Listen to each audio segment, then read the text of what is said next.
Salah satu alasan begitu banyak orang tidak menerima rahmat untuk menghindari keadaan dosa atau mengalami kemajuan dalam hidup dan kasih kepada Allah adalah bahwa mereka tidak sungguh mengamalkan dan mengikuti suatu aspek kunci dari Injil, yakni perintah Yesus untuk menyangkal diri sendiri. Perintah ini sedemikian pentingnya sehingga disebutkan dalam Injil Matius, Markus, dan Lukas. Lukas 9 ayat 23 berkata, "Barang siapa hendak datang mengikut aku, hendaknya ia menyangkal dirinya sendiri dan memikul salibnya serta mengikuti aku." Penyangkalan diri penting untuk dilakukan, terutama waktu seseorang pertama kali berkonversi kepada Kristus dan memulai kehidupan rahmat. Untuk mengikuti jalan yang sempit menuju keselamatan, seseorang harus berpisah dari dunia. Kebiasaan-kebiasaan dan kecenderungan mereka dari masa lalu harus mereka tolak. Seperti yang dikatakan oleh Paus Leo XIII, karena kodrat manusia telah dinodai oleh dosa asal, dan oleh karena itu jauh lebih condong kepada kefasikan daripada kebajikan, sama sekali mustahil adanya untuk hidup secara bajik, tanpa mengekang gerak-gerik jiwa yang tidak beraturan, dan tanpa membuat hasrat takluk kepada akal budi. Untuk hidup secara bajik, banyak orang perlu bertindak secara drastis, terutama untuk mengenyahkan hal-hal yang di masa lalu menuntun kepada dosa. Penyangkalan diri yang harus dilakukan ini disebutkan di dalam Yohanes 12 ayat 25 sebagai berikut. Barang siapa mencintai nyawanya akan kehilangan nyawanya, dan barang siapa membenci nyawanya di dalam dunia ini akan menjaganya untuk kehidupan kekal. Artinya adalah bahwa seseorang harus secara radikal menomorsatukan perintah-perintah Allah dan pencapaian kehidupan kekal di atas hal-hal lainnya di dalam hidup ini. Upaya itu mengharuskan seseorang untuk menghindari kesempatan-kesempatan, kegiatan-kegiatan, dan pergaulan-pergaulan yang menuntun kepada dosa. Maknanya, seseorang harus menaklukkan kecenderungannya yang condong kepada kemalasan rohani atau pola-pola hidup manusia pada umumnya, yang bertentangan dengan pola-pola kehendak Allah. Santo Alfonsus, suasana dunia ini beracun dan berbahaya. Barang siapa menghirupnya dengan mudah terjangkiti infeksi rohani. Hormat manusiawi, teladan-teladan buruk, serta percakapan yang fasik merupakan hasutan-hasutan yang kuat yang membuat orang lekat dengan dunia dan membuat jiwa terasing dari Allah. Semua orang tahu bahwa terkutuknya jiwa yang tidak terhitung jumlahnya dapat dianggap sebagai akibat dari kesempatan berdosa yang begitu sering dijumpai di dunia. Yakobus 4 ayat 4, persahabatan dengan dunia adalah permusuhan dengan Allah. Santo Basilius, sebab jika bagi saya hidup adalah Kristus, sesungguhnya perkataan saya haruslah tentang Kristus. Setiap pikiran dan perbuatan saya haruslah bergantung kepada perintah-perintahnya, dan jiwa saya harus dibentuk menurut jiwanya. Di dalam media sosial, banyak orang mengaku diri Katolik atau Kristen yang taat, tetapi mereka mempromosikan ketidaksenonohan, kebodohan, atau berbagai jenis musik dan hiburan yang penuh dosa. Kegiatan publik mereka menyingkapkan bahwa mereka belum menaklukkan diri sendiri atau dunia sampai kepada satu jenjang yang mencukupi. Dengan kegiatan mereka menghalangi rahmat ilahi atau secara terbuka berbuat dosa. Santo Basilius, tidak pun jiwa yang terikat oleh kekhawatiran hidup ini dan digelapkan oleh hasrat dari hawa nafsu daging dapat memperoleh cahaya dari Roh Kudus. Itulah sebabnya, begitu banyak orang yang belum menaklukkan diri sampai suatu jenjang yang mencukupi, mengalami kesulitan yang luar biasa untuk memusatkan perhatian, terutama terhadap hal-hal rohani atau hal-hal yang berharga. Tetapi, mereka memberikan banyak perhatian kepada hal yang tidak berharga atau yang memboroskan waktu. Mereka seringkali tidak mampu berkonsentrasi untuk hening selama jangka waktu yang signifikan atau memberikan perhatian mereka kepada apa yang harus mereka perhatikan tanpa segera teralihkan kepada hal yang lain. Juga, kerendahan hati dan takut akan Tuhan merupakan hal-hal yang kurang yang diperlukan dalam diri mereka. Amsal 9 ayat 10. Takut akan Tuhan adalah awal dari kebijaksanaan. Paus Santo Gregorius Agung, barang siapa hendak mengumpulkan kebajikan tanpa kerendahan hati, ia membawa debu seraya menghadapi angin. Santo Benediktus, maka jenjang pertama dari kerendahan hati adalah bahwa manusia senantiasa memiliki rasa takut akan Allah di hadapan matanya, dengan menghindari segala kelupaan, dan bahwa ia selalu ingat akan segala sesuatu yang telah diperintahkan oleh Allah, bahwa ia senantiasa merenungkan di dalam benaknya bagaimana orang-orang yang membenci Allah akan terbakar di dalam neraka akibat dosa-dosa mereka, dan bahwa kehidupan kekal disiapkan bagi mereka yang takut akan Allah. Santo Basilius, di dalam setiap perbuatan dan setiap perkataan, hadirkanlah penghakiman Kristus di hadapan mata Anda, sehingga dengan menyerahkan setiap tindakan Anda kepada penyelidikan yang saksama dan mengerikan itu, Anda dapat beroleh kemuliaan pada hari pembalasan dendam. Sedikit jumlah orang yang sungguh-sungguh rendah hati dan yang hendak belajar dengan niat baik dari orang-orang atau sumber-sumber yang Allah tempatkan di dalam jalan yang mereka lalui.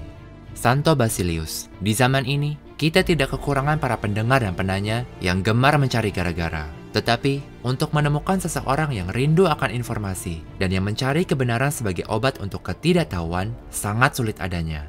Kerendahan hati adalah fondasi dari kehidupan rohani. Kerendahan hati berkaitan secara erat dengan perihal melawan iblis, menundukkan diri kepada Allah, dan menerima rahmat.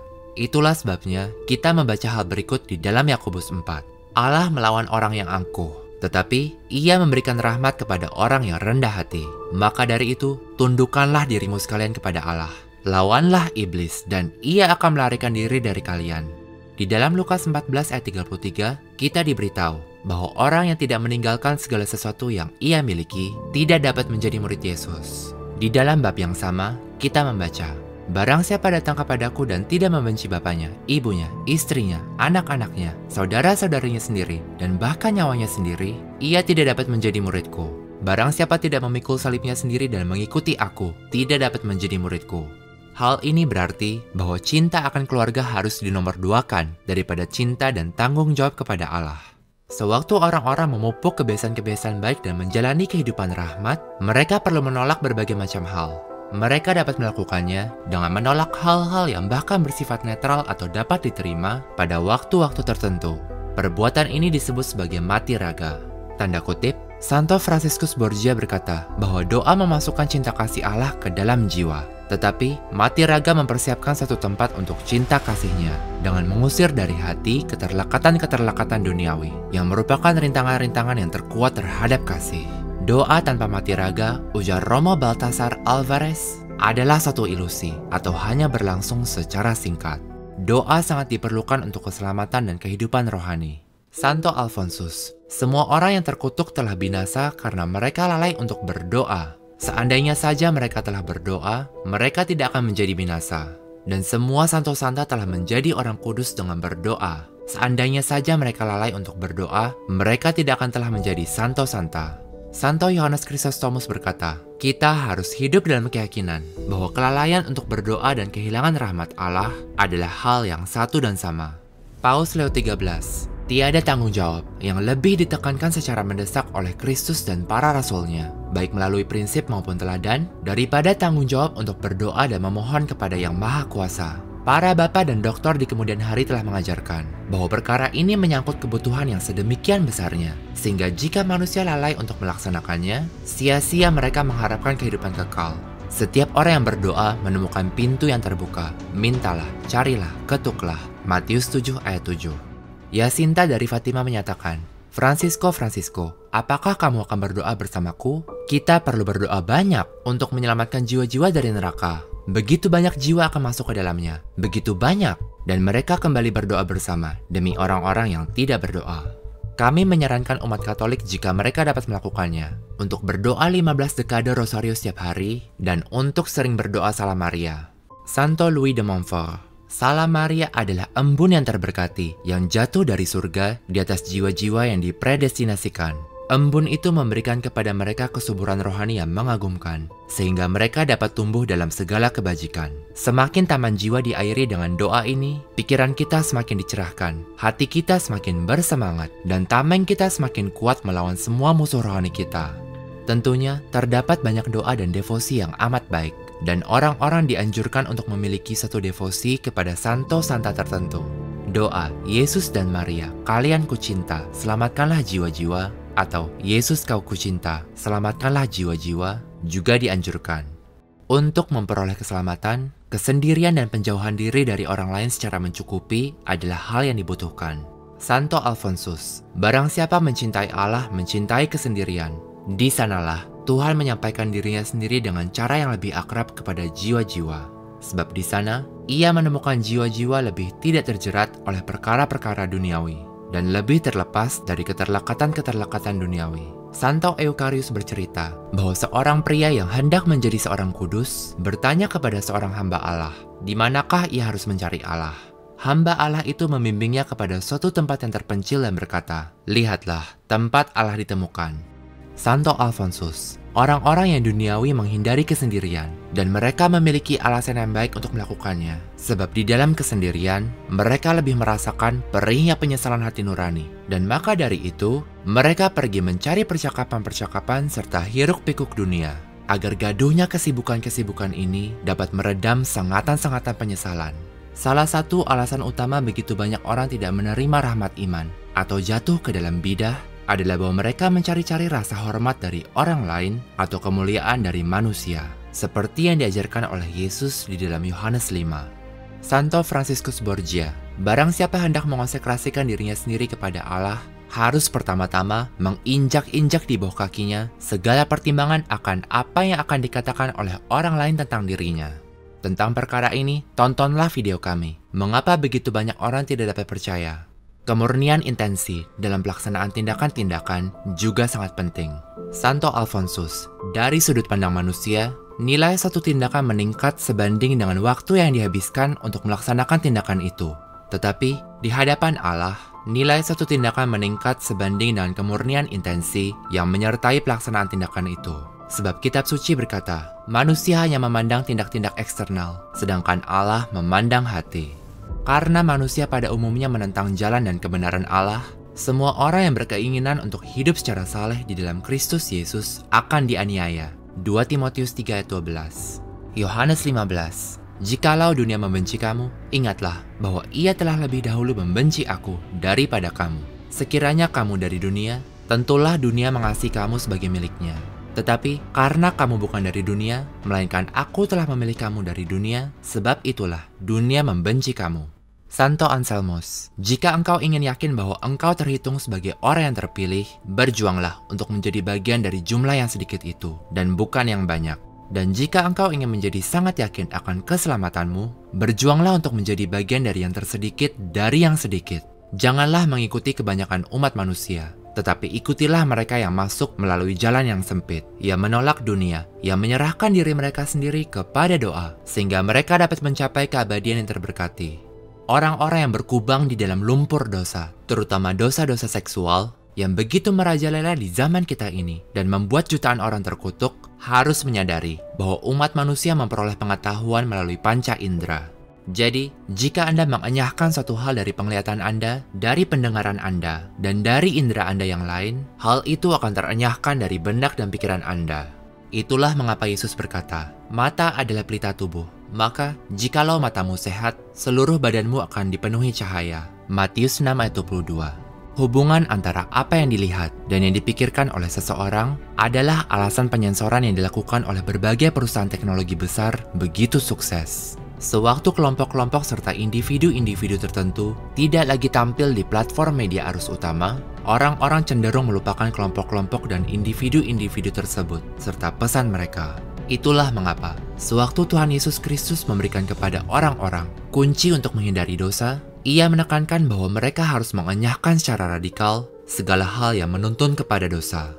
Matius 5 ayat 29-30. Jika mata kananmu menyebabkan dirimu berbuat dosa, cungkillah dan buanglah matamu itu. Sebab lebih baik bagimu untuk kehilangan salah satu anggota badanmu daripada bahwa seluruh tubuhmu itu dicampakkan ke dalam neraka.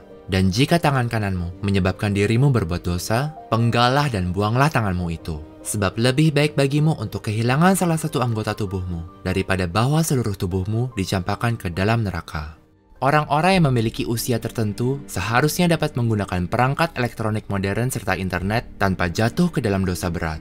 Tetapi, bagi mereka yang sayangnya tidak dapat melakukannya, mereka perlu bertindak secara drastis dan mengenyahkan secara radikal segala hal yang menuntun kepada dosa. Seandainya orang-orang itu mengenyahkan kesempatan berdosa itu sepenuhnya, mereka akan menghindari dosa-dosa yang mereka perbuat. Maka, jika komputer, telepon, televisi, atau koneksi internet Anda, atau apapun hal itu, adalah kesempatan berdosa berat untuk diri Anda, enyahkanlah hal itu. Juga, terdapat rahmat-rahmat yang istimewa bagi orang-orang yang menaklukkan dunia dan menjaga keadaan rahmat sewaktu mereka muda. Suatu godaan-godaan dari dunia, dari daging, dan dari iblis mungkin seringkali menjadi yang terganas. Itulah sebabnya 1 Yohanes 2 ayat 14 berkata, Aku menulis kepada kalian, wahai para pria muda, sebab kalian kuat dan firman Allah tinggal di dalam diri kalian. dan kalian telah menaklukkan yang jahat. Orang-orang yang meninggalkan kehidupan dosa mungkin pertama-tama mengalami kesulitan untuk mengubah hidup mereka. Tetapi rahmat Allah tersedia dan orang-orang perlu mengambil langkah untuk memperolehnya. Tetapi mereka perlu mengambil langkah itu sekarang. Santo Alfonsus, jika Anda mengabaikan panggilan Allah pada kesempatan ini, Ia mungkin akan meninggalkan Anda untuk selamanya. Bertekadlah maka dari itu. Bertekadlah. Iblis, ujar Santa Teresa, takut akan jiwa-jiwa yang bertekad teguh. Santo Bernardus mengajarkan bahwa banyak jiwa binasa akibat kurangnya keteguhan. Sirah 5. Janganlah engkau menunda untuk bertobat kepada Tuhan, dan janganlah menundanya dari hari ke hari, sebab murkanya akan datang seketika, dan pada waktu pembalasan dendam itu, ia akan memusnahkanmu. Jika seseorang mulai hidup secara benar dan melakukannya dengan konsisten, ia akan menemukan kebahagiaan yang tidak dibayangkannya sebelumnya, dan akan menyadari bahwa untuk menjalani kehidupan rahmat mudah adanya dan tidak penuh beban. Seperti yang dikatakan oleh Yesus, sebab kuk yang kupasang manis dan bebanku ringan. Santo Benediktus, janganlah engkau segera berkecil hati oleh karena rasa takut dan melarikan diri dari jalan yang menuntun kepada keselamatan. Jalan itu pastinya sempit pada awalnya, tetapi seiring melangkahnya diri kita di dalam jalan hidup dan iman ini, kita akan berlari di atas jalan yang ditetapkan oleh perintah-perintah Allah. Kenikmatan dari cinta kasih yang tak terungkapkan akan meluap-luap di dalam hati kita. Paus Santo Leo Agung, sebab saudara-saudara yang amat terkasih, tiada karya yang kuasa yang dilakukan tanpa diuji oleh godaan-godaan. Tiada iman tanpa pembuktian. Tiada pertarungan tanpa seorang musuh. Tiada kemenangan tanpa konflik.